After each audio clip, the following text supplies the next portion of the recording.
Hello everybody and welcome back to this series of videos, Deeplearning.ai's natural language processing specialization, the challenge. This is the results about after the first week of me doing this challenge. So how far we went.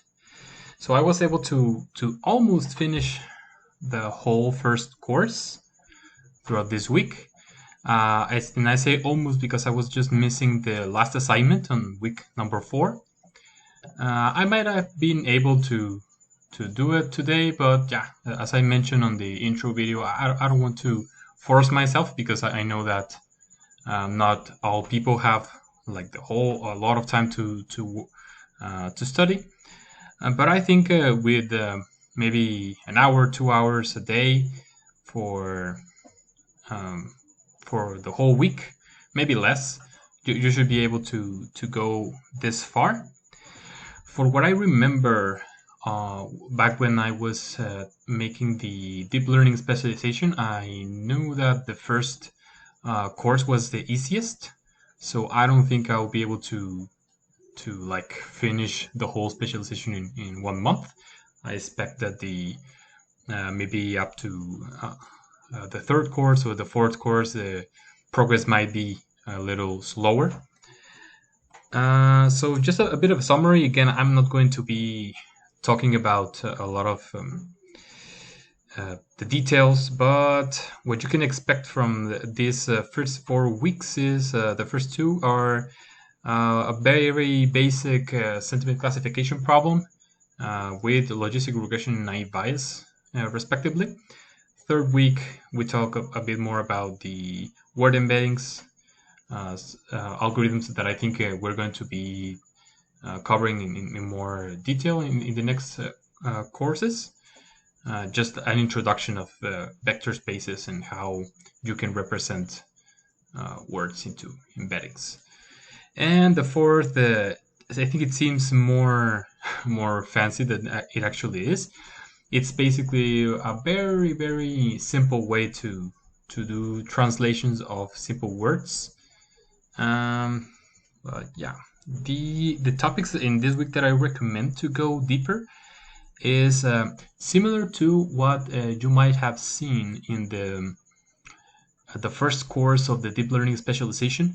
You will start with logistic regression and doing some derivations from scratch, which if you are like myself and you are a bit rusty in calculus, you might have some trouble trying to make the derivation by yourself. But I encourage you guys to try it out.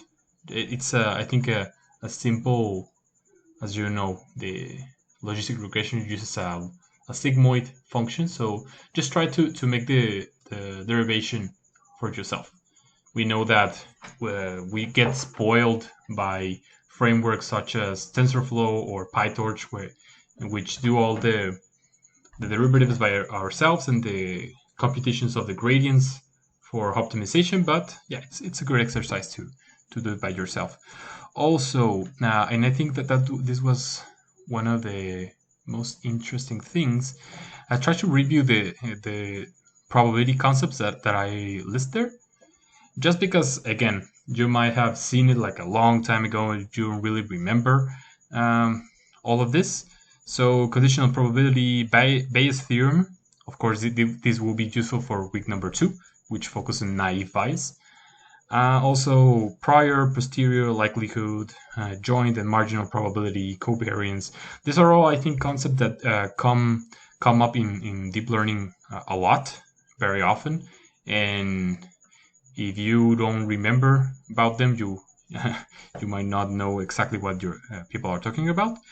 And also another topic that I recommend you guys to look at in more detail, it's this, or to pay more attention, because I think the explanation that the lecturers provide, it's very good.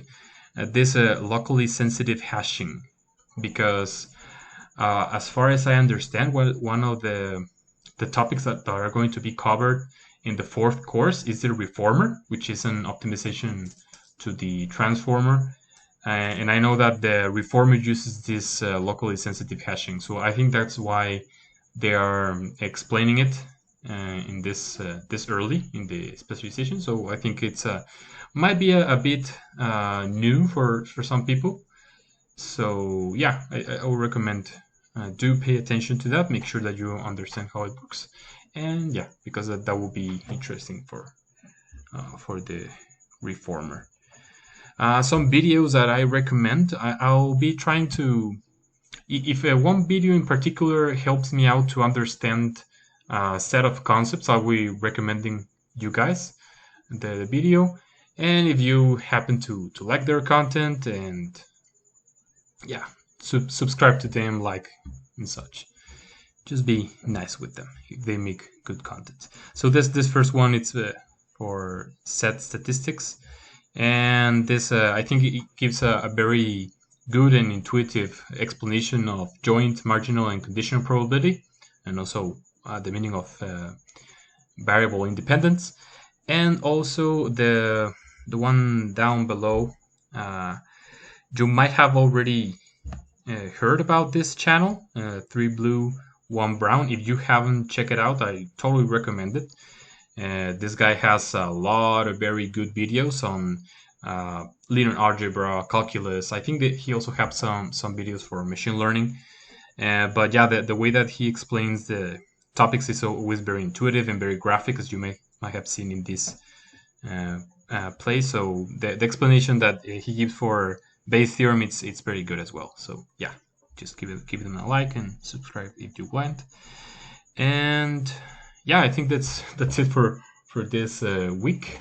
As I mentioned, I think since this is just the basics, that's why I think I was able to go relatively fast. Yeah, so that will be it. Thank you, guys.